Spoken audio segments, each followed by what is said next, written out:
तुम्हाला सर्वांना होळीच्या खूप खूप शुभेच्छा. बघूया की होळीचा मेसेज तुमच्यासाठी काय आहे. होळीनंतर तुमचे येणारे 15 दिवस कसे असणार आहेत, काय गायडन्स आहे. तर युनिवर्सला, त्या ब्रह्मांडाला थँक्यू बोला. 3 कार्ड काढूया.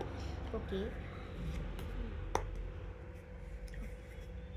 इथे जो बेसिक मेसेज येतो आहे तो खूप महत्त्वाचा जो मेसेज आहे की तुमचे प्लॅन्स आता रिव्हील्स करू नका. ओके.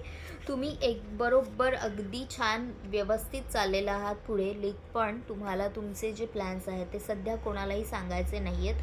थोडेसे सस्पिशियस राहा. ओके. तुम्हाला आता थोडीशी भीती वाटते आहे की मी रिस्क तर नाही घेते ना, मी चुकीच्या मार्गावर तर नाही जाते ना, माझे डिसिजन्स चुकत तर नाही आहेत ना. तर तुम्हाला ब्रह्मांड सांगू पाहत आहे की नाही, तुमचे डिसिजन्स अगदी बरोबर आहे. तुम्ही अगदी योग्य मार्गावर जात आहे आणि काही अचीव करायचं असेल तर थोडीफार लाईफमध्ये रिस्क ही घ्यावीच लागते. बिना मतलबचं जे टेन्शन घेताय ना ते घेणं बंद करा आणि स्वतःच्या इंट्युशन्सशी कनेक्ट करा, स्वतःशी कनेक्ट करा.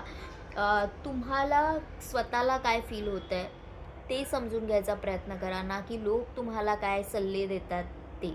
ओके. आत्ता तुमचे इंट्युशन्स खूप मॅटर करतात. तुम्हाला जे जेन्युइनली आतून फील होतं आहे ते राईट असेल.